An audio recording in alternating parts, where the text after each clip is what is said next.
Bonny. Yang Bonny kita mau tahu bahawa kuri kali.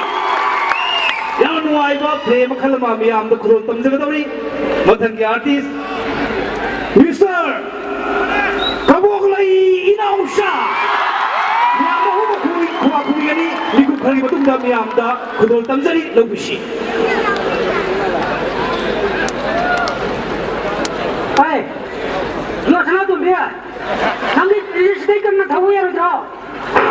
Pakhang nong nanti Pakhang nong dah kali je tu tis di tegi yang nak thomba ya tu, aduh na ni, tapi kuang mangkal Pakhang ni.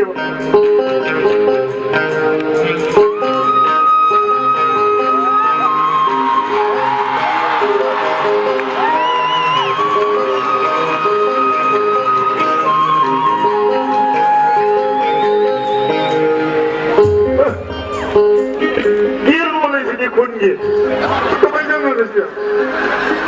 Dasar ni Itu naik kumai lah, berapa? Macam mana lagi lihat lah Kau naik kumai lah, berapa? Mau yang alaman macam tu, thua ke? Tapi le matang lagi tu kamar tu kira. Sangat sih. Aduh na terga, sentral ke lagi cepat pulang terlaga. Yaiskulgee police ni loh lagi cepat loka alasan jalan je. Cepat karga. Ini sama. Beli sumber sama macam ni tu. Tapi mereka tak kali ada. Siapa komando army macam ni, beli dia macam ni. Lalu bersama. Macam mereka selalu. Jarak paling lepas tu juga. Keishamthong ni, arti sias lagi apa tu? Kemudian itu lah Thoibi hujan kesan betul. Itu ya kak. Macam tu macam macam singgur. Baik tu beri lega. Madu lah tu ada miga ada kau sabam tu dah. Macam orang dari dia betul ni. Amang dia dah kerja betul dah. Aduh ni tak boleh nong dah. Idea apa tu dorong pemain tu ni. Mana kak? Bola. Jauh. Orang tu. Macam itu dah betul selalu. Kamu ni nak kerja kau sabam ni lah yo. Kamu tu. Aduh ni terleh lah. Surprise tu na. Mazaru tu mesti na. Nasai lagi phone tu ni. Aduh phone tu selalu ni surprise TV arway. Aduh kamai tu ni.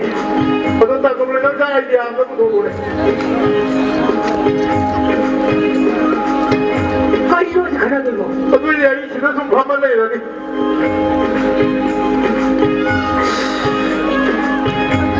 Phone tu mana?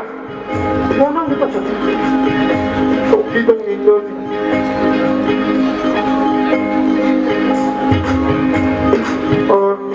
Hai. Sinang bu kaida laige tiba pandal nang bu kaida dot pagi. Kenapa? Kau ada kisah ke lah, nak kau kaya lah. Kira, rumah mana sih? Itu apa ini? Itu apa ini? Aduh dia mui mama. Kaya apa mungkin tu? Mangkui. Dengan kabui. Matu di kandang dulu. Matu saya orang ni. Ini orangnya baru ni.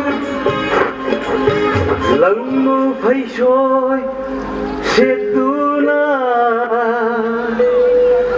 ngairamu nangna ibu. Apa ni? Kau mana yang ni? Masih ada lagi ni kau tu ni kaya lah sih dah. Apa ni? Kau nak tu? Mana ni?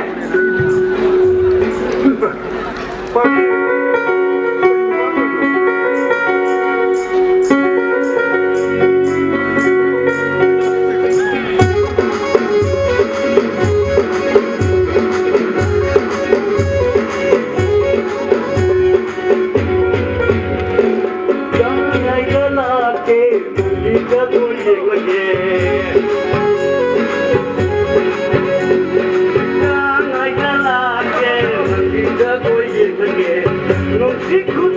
삼르게 농식구도 삼르게 와르위 번카모이도 깨물게 와르위 번카모이도 깨물게 양아이가 나게 눈이가 보이게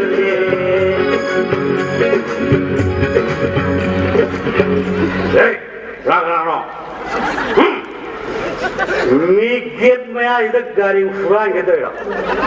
Hei gari pakai gitu ya. Hei, kamu, kamu nih. Aka.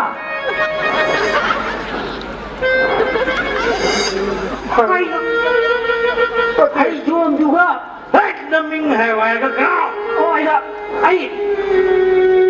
Kaboklei Inaocha. Oh, kau dasar lo. Hei, nang kaki tabuk tu ya, tay tu weh. Ai gai Yaiskulgee. Kumuka pada thama. Migi pion kena istirahat apa? Aduh tak jadi. Good. Mayang am tu jo hamzah tu ini. I'll be support the way you are good. Hei, am I cakap? Cakap ayo. Jual sana tu ni. Hei, satu bea. Hei, nang di layam padai na. Hei, nang poisan yang lihat penumpang ni kaya. I know you.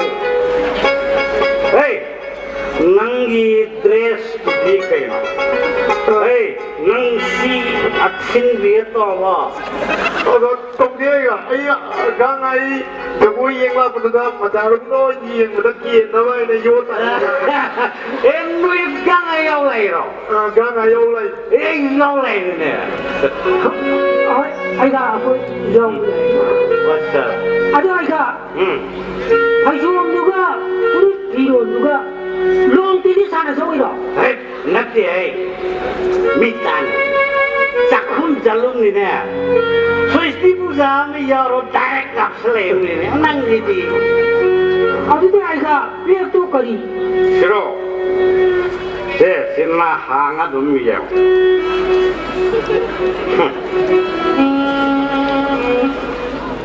Yo.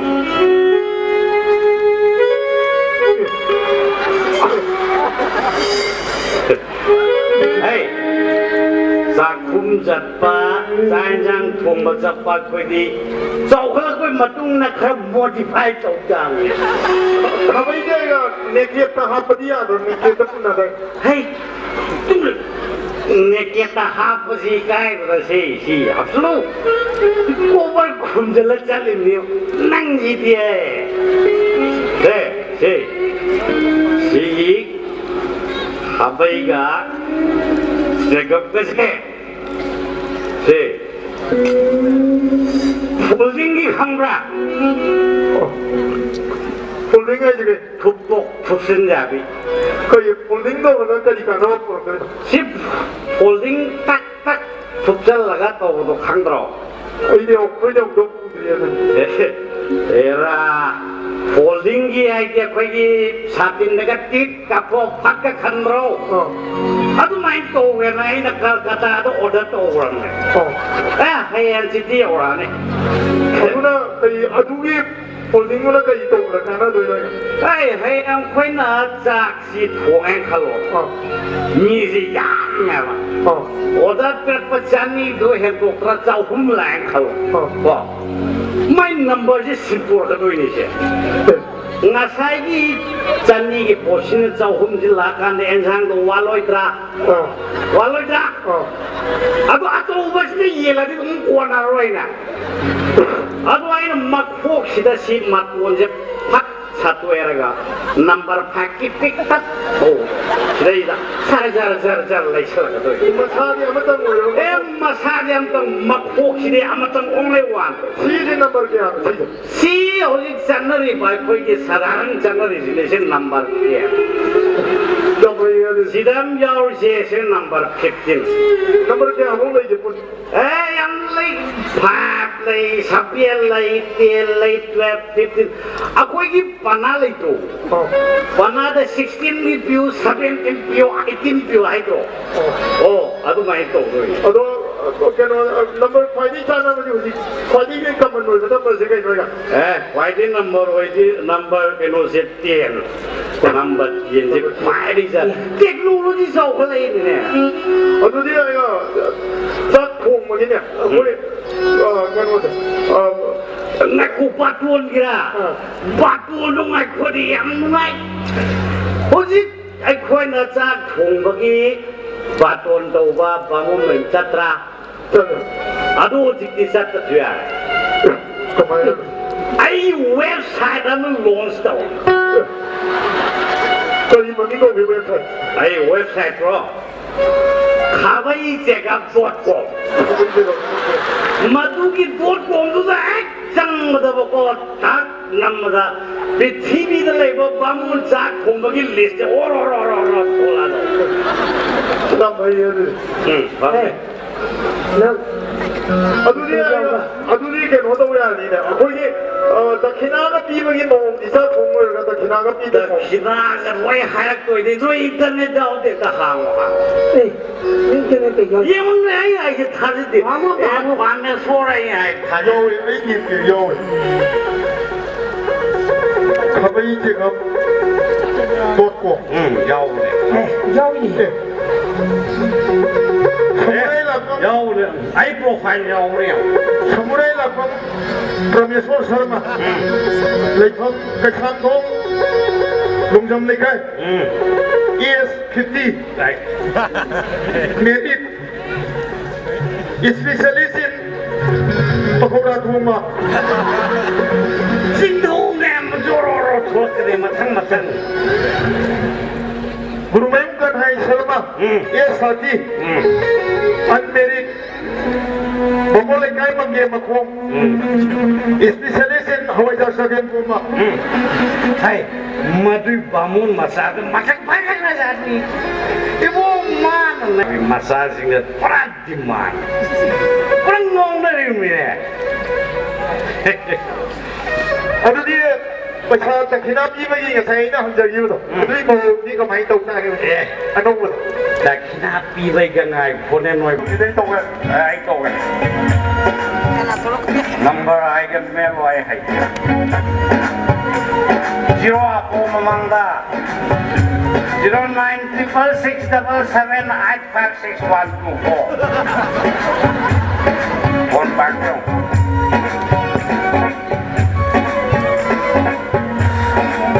Halo. ja nang ko kai lai ni Hai, Thoibi. My darling, my sweetheart. yung na nuai na tha mo ya to nang ke kun da lai se nang sui na ki u thang mo ni Hai, khakte. Hai ne. Noi ki gen number 1 da pan le le re noi jang ni tau ya re. hoi ai thula ke Lo.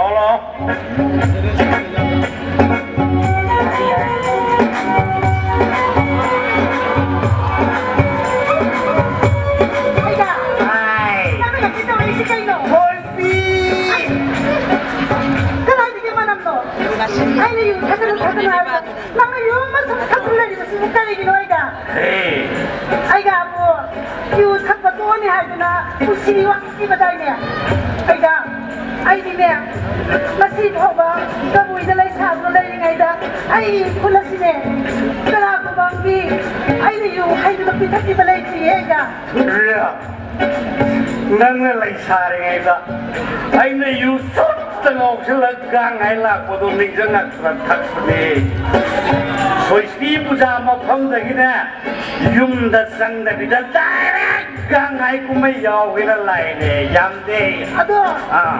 ai ni ku ra ba di nang ko soi ra ba di ni wa ta ja ne ba Kui bai leo bro. le we ado na ne na hai si ado sang ga si no lao ni mu sa Eh ngai ko ne.ไม่โดนไอ้จ้ะ Du ang ni jiu tui ne. ไอ้จ้ะอาศัยกันนะกันนะเนาะ E nang yang.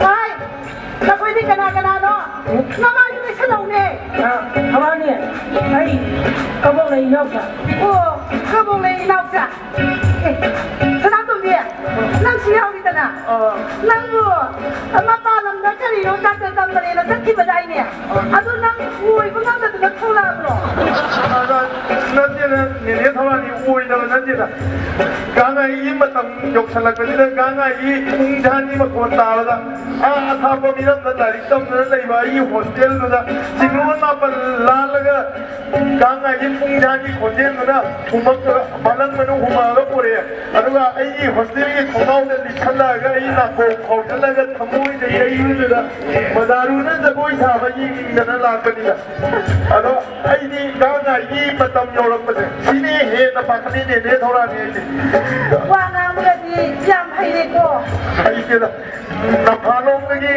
ปากข้างสังมาโตมาสบายตะบุยปากข้างจริงเมื่อกี้เดี๋ยวคนเมื่อกี้จุฬาเนี่ยเมื่อกี้กระชำน้องตั้มนะหายจันลาก็กางไอ้กูไม่เอียงมาละมาดารุนับขีดอะไรนับปากขัดปนีละอันนั้นนะคนที่หัวร้านเลยก็เสียหลักเป็นอันนั้นไอ้ดีทัศน์สิดาอันนั้นมันเลยดีมาสินั่งจัดตั้งบรรลุแล้วทุลังกายี่นี่มันเลยดีมาดิอันนั้นนี่คุยกันนั่นตัวเองไอ้ยานามาสิไอ้ดีบางก็เลยยังไงจ๊ะเลยชายังไงจ๊ะหน้าเลยทันทีก็คุยไอ้ดาวจะเลยยังไงจ๊ะเนี่ยโมโลกางจีโร่สามารถคุยกันมวยขึ้นมาเนี่ยป่ะอันนั้นนั่งจัดตั้งมวยแล้วก็อันนั้นเชื่อมซีเย่ตัวนั้นทั้งก็เลยดีมาดิเนี่ยท่านี่จะเข้านาไปที่ผู้ชาวบ้านไปที่ทะเลชาวบ้านไปที่กวยลากวยพิสเกียร์อะไรอย่างนี้ที่อยู่มาหน้าวันนี้ได้ยินเรื่องนี้มาข้าก็ชนะนะพระเจ้าวันนี้นะแล้วขโมยนั่นนะวันต้องสีไปยี่หน้าวันนี้ไล่เนี่ยนะมันกุลีมันจะ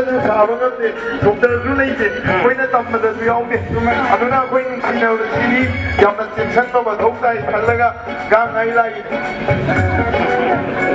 ไอ้คุณมาดิไอ้เรียใช่เลยดิรังนักการสีจัดเล่นนับบุกนายไงนายฉันนะนับบุกนายไงฉันนะอย่าเลยอันนั้นมันเซ่ลังนั้นนับปามดักการไงกินมาทำอะไรไงฉันนะฉันถ้าเราเก็บฝุ่นมาฟีโร่มาติดกระดานตามาจะสโลไอ้ข้าเฮ้ยนักชาตัวเท้าเลยเนี่ยอย่าเลยใครตัวนั้นดิไอ้ข้าสิมันโตตัวว่างานเป็นไงอะตัวไอ้คุยมึงจะสั่งก็นักเรียนต้องนักต้องรู้สิสั่งสิกำลังไอ้สิดีใช่นักคุยนี่สิเนี่ยไม่ยุ่งกับนักต้องรู้มาตั้งเสียงยังไงมาด่าลงกันเนี่ยนักคุยนี่ลาได้ไหมเจ๊ไอ้ใครตัวรวยก็นักคุยนี่จะสั่งนักต้องรู้ไอ้ด่าจะจะเป็นอาเนี่ยเท่าไรเนี่ยจ่าชาเนี่ยแล้วตรงนี้จะเชี่ยวไอ้คน冇สิ่งที่จะก้อยลอยแล้วนี่นะในชาสิ่งที่จะก้อย冇สัญญาอะไรกันนี่มาดูไว้นะในชาปากข้างซิงทบพี่หรอมาใส่ดูนั่งในควายได้กี่ทีกี่ทีนั่งในกรงถึงเราปูหรือเปล่าผู้ตั้งโทรเราปากไก่เราเก้แข่งยันกันนะดิยุ่งเอาว่าไม่อาบน้ำกันก้างได้ถูกไปได้ดิโทรเราไอ้เจ้าไอ้เจ้าเนี่ยมาด่าลูกพี่กูเลยไอ้เจ้านี่ตั้งมาเสียงนี่ใหญ่ปังในโซลาอีเราเว้ยไอ้พวกมาถึงนุ่มเด็กก็นั่งเราไอ้เนี่ยไอ้ใหญ่